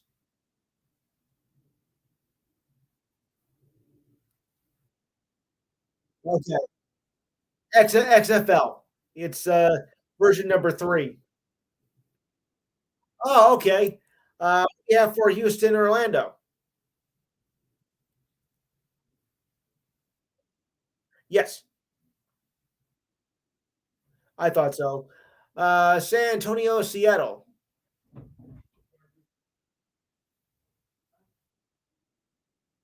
Oh, okay. And Arlington, St. Louis. Arlington, St. Louis. Even for football. Okay, I understand. All right, that's true. That's true. Okay, so anyway, the choke artist, I mean the Clippers, were on their way to a big loss when they gave up 51 points in the third quarter and trailed the Grizzlies by 14 in the fourth back on Tuesday. But Paul George and Kawhi Leonard took over and gave the Clippers their biggest win of the season. The dynamic duo scored 25, the Clippers 28 points to beat the Grizzlies. Interesting. They much The much needed win ended the Clippers' 5-game losing streak and their first win since returning from the All Star break. They became the first team to win a game despite giving up 50 points in the quarter, since the Cavaliers did to the Bucks in 1991. We play harder and that was the difference, said George. Or to put it this way, for you cartoon fans out there, in the words of Mighty Mouse, here we come to save the day. Sorry, I had to do it. I had, yeah, I had to do it. Yuck. Diane was going to do that. Well, anyway, it turns out the Bucks didn't need the Greek Freak after all, Andrew Holiday, because they still won against the Magic. Go figure. The Bucks injury report for the game back on Wednesday had both players listed as unavailable. Both were listed with non-COVID illnesses, and Holiday was out with a sore back. Ooh. The Bucks were also Goran Dragic, or as I say, Goran Tragic, or Wesley Matthews. Dragic, who was acquired by the Bucks, was out with a sore knee, while Matthews missed his 7th straight game with a strained right calf. Oof. Wendell Clark and Gary Harris Jr. were questionable with their own injuries. So, despite the fact of becoming more of a mass unit than a basketball team, they're still holding on and beating everybody up in the Eastern Conference. Okay. Just goes to show you that no matter what happens, they can still beat them.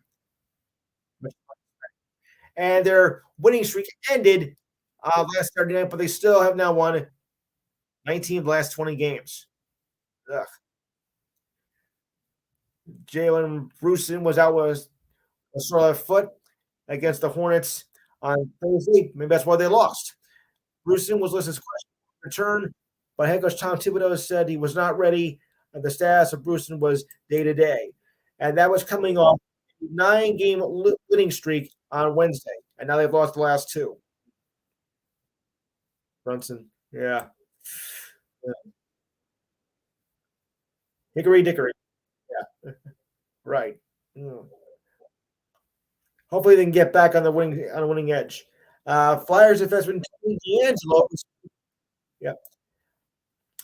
Flyers defenseman Tony DeAngelo received a major penalty as was a game misconduct after spearing a Lightning forward Corey Perry below the belt last night. Well, 3 days ago.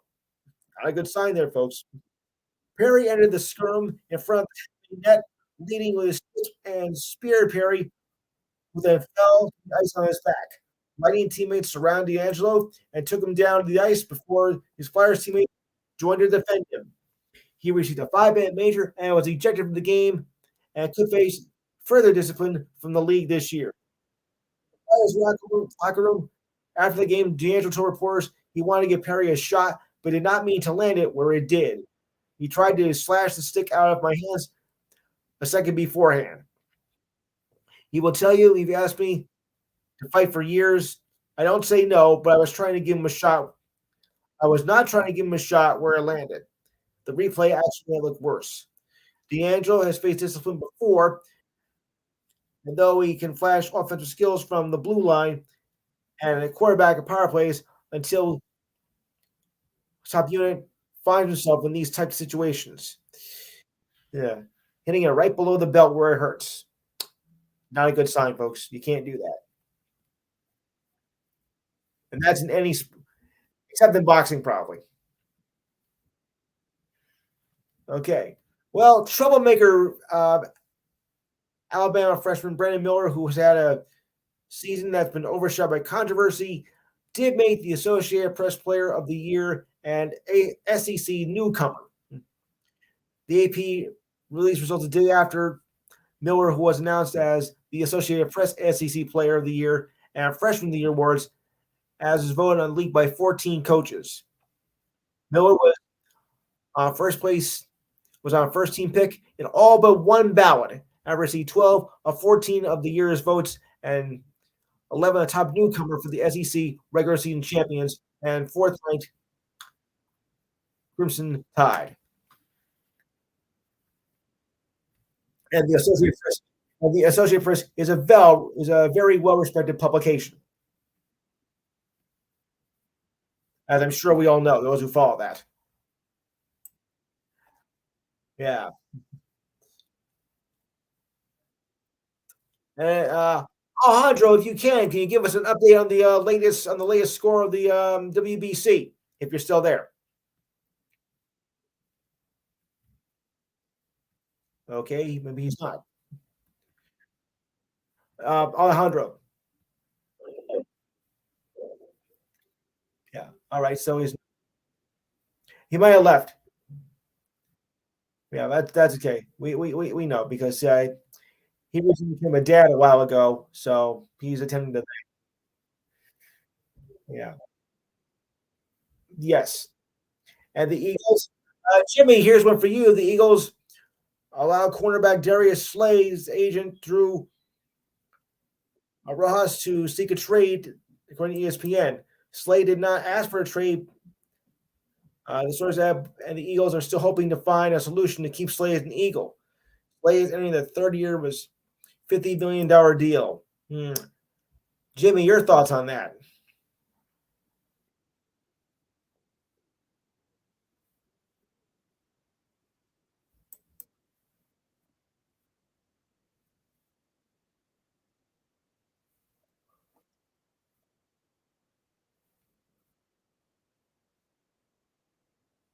Aha. Right. Anybody else have any thoughts?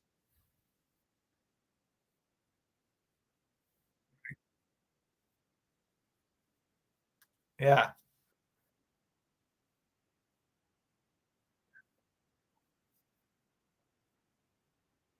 Yeah. Okay, I got one for you. I got one for you. Yeah.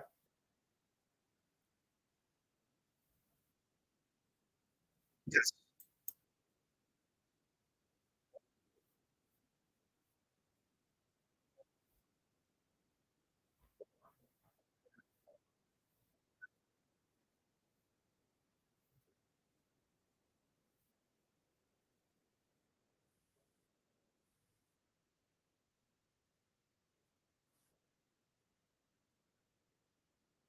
Right.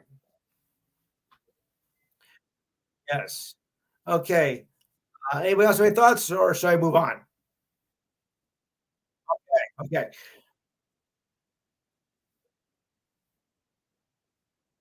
Hey, whatever happens in Vegas stays there. So keep that in mind. Oh, okay. Free agent wide receiver OBJ. Yep, OBJ. Held workouts for NFL teams on Thursday. Beckham missed all of 2022 with a torn ACL that occurred in last season's Super Bowl before waiting an injury. He went out as a free agent where he made visits to the Cowboys, Giants, and Bills. How about that, Diane? Bills too. The Giants are expected to be presented the workout. Now, this will serve as an opportunity for Beckham to show teams that he's where he is at physically. It's been 13 months since the injury. Beckham is expected to be one of the top wide receivers available in free agency this year, despite coming off his second ACL tear. This is not believed to be a strong group of free agent receivers. The Patriots, Jacoby Myers is the top receiver. Beckham is playing at a high level for the Rams in the Super Bowl as he plans for awkwardly and then reached for his knee. I remember that. He had 3 catches for 52 yards and a touchdown before the injury. Beckham seemed to be reinventing himself as a top receiver for the Rams. 27 catches for 395 yards in 8 games for the Rams in 2021. His best moment was his rookie season in 2014 with the one-handed catch against the Cowboys. I remember that. So, and of course, but in 2017, he fractured his leg and was traded to the Browns in 2019 by Giants GM Dave Gettleman, and they were not happy. Beckham was released from the Browns midway through 2021 and then picked up by the Rams, who won the Super Bowl. All right, guys, any thoughts on Benham like Beckham? Yes, Jen, go ahead.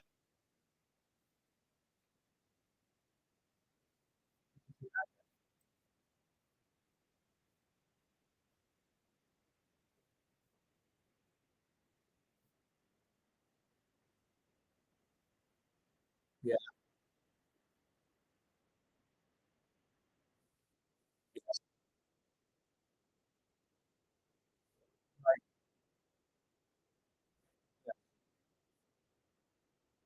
yes,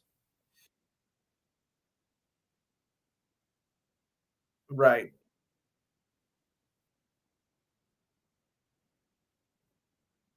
yes, exactly, right. Steve, any thoughts? Keep it clean, though, guys. Yeah,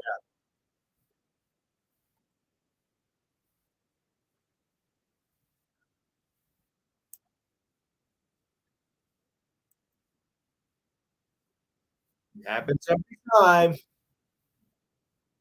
Yes, right. Neither am I. Right.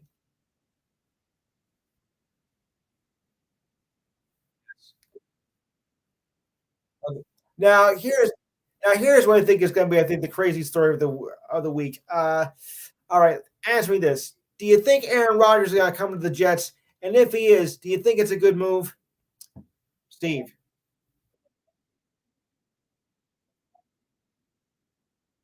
Hmm, I see. Yeah, but I see.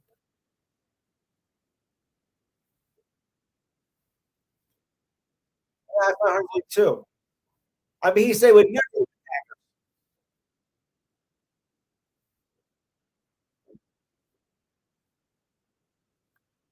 Yeah.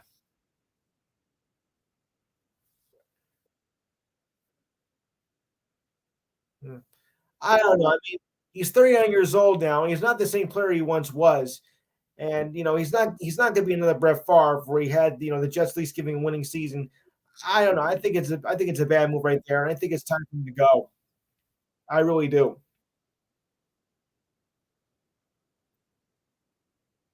Mm. Yeah, but can he make the Jets a winning team?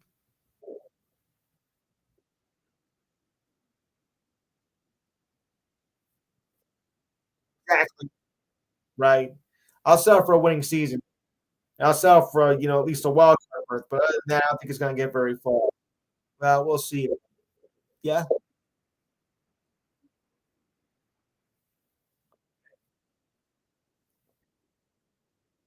Wait.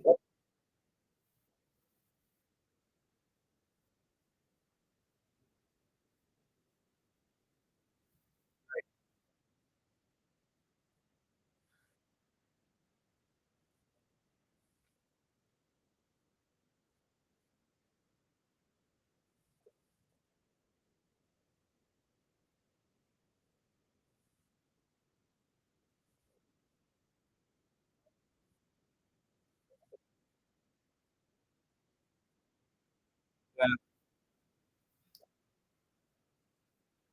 Okay.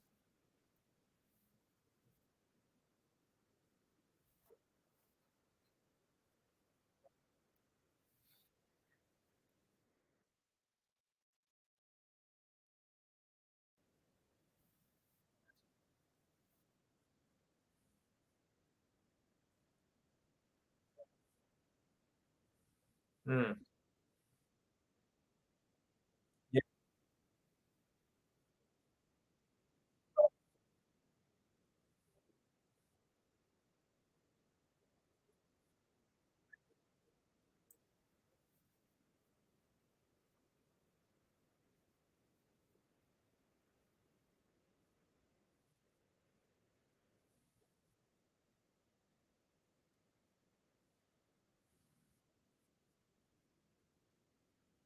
Yeah.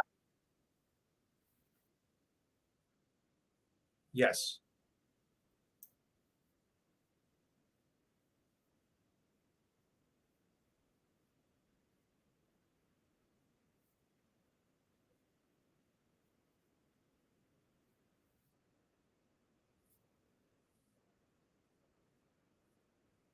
Mm.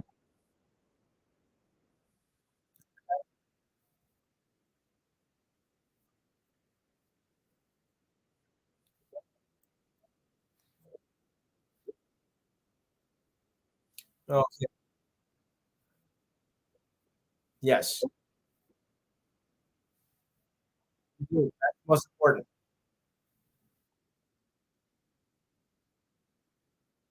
Yeah. Right. I only got 5 minutes, guys, so I gotta keep this going. So I'll just do a few more articles here. We got a good news story of the week.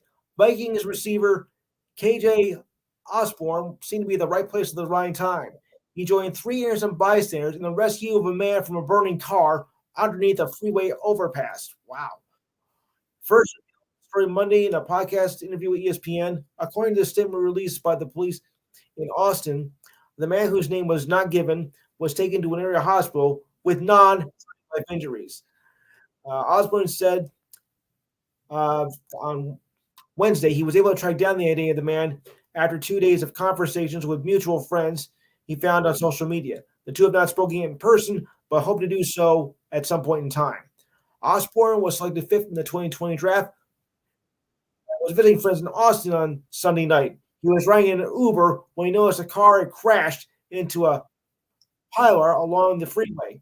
Police said the accident occurred on the westbound side of the Mopac Expressway. Wow, he's a hero. Congratulations on that life.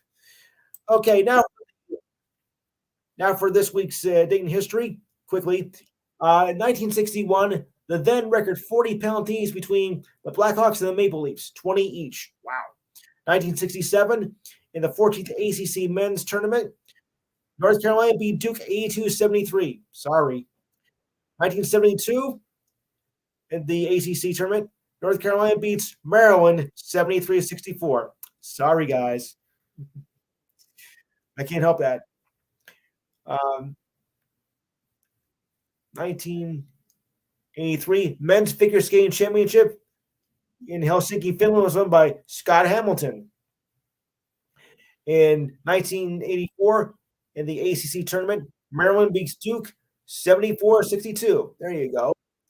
1986, Islanders Mike Bossy, first NHL player to score 50 goals in 9 straight seasons. I'm going to be sick.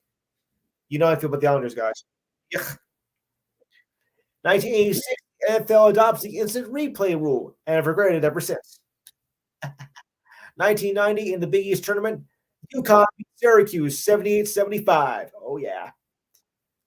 1990, in the SEC tournament, Alabama beats Ole Miss 70-51. Also in the ACC tournament, Youngstown beat Virginia 70-61. 1991 in tennis, Monica Seles and Steffi Graf's streak of 186 weeks at numero uno. Yeah, well, all things good come when, In 2000, in the first Big East, 21st men's Big East tournament, St. John's beat UConn 80-70. They were good. And in 2001, SEC, Kentucky beats Ole Miss 77-55. And 2007, North Carolina beats NC State 89-80. All right, guys. So that's going to end 2020. The NBA is suspended until further notice after Jazz center Rudy Gobert tests positive for COVID. What a shame that was. At least everything's all back to normal now. All right, guys. We're just out of time. I want to thank everybody for coming in. Wow, what a crowd we had today, especially in the second half. I think everybody. Thanks, Kevin, for coming in, and Alejandro, and all our regulars as well, Jennifer, Alex, and everybody else. So, same time, same station. Gotta make way for Rasal, because he's coming up in about 3 or 4 minutes, give or take. And I just might join him in a couple minutes. So, on that note, we'll cover the second round of the Big East of the NCAA tournament, which kicks off on Tuesday. We'll cover the second round next Saturday. And by that time, half of everybody's brackets will be busted anyway. Probably mine too. Oh, boy. So on that note, everybody take care of yourselves and have a good week. On that note, good night.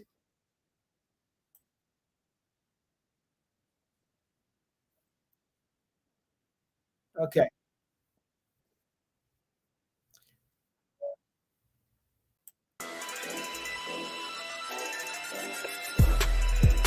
You have just been enhanced by Lou Tenor and Steve Davidson. See you next Saturday at the same time, 4 p.m. to 6 p.m. Eastern Standard Time. Be sure to download the Try 99 TV app on any smart device and subscribe to In the Zone Sports Talk Television. The cost is $4.95. Thank you in advance for your support. Have a wonderful week from the In the Zone Sports Talk Radio Network. Maybe there's something wrong with the YouTube. No, it was on last week. I don't know. I put it on. You did? Yeah. All right, you all done? Yeah. Well, nobody's saying anything about it.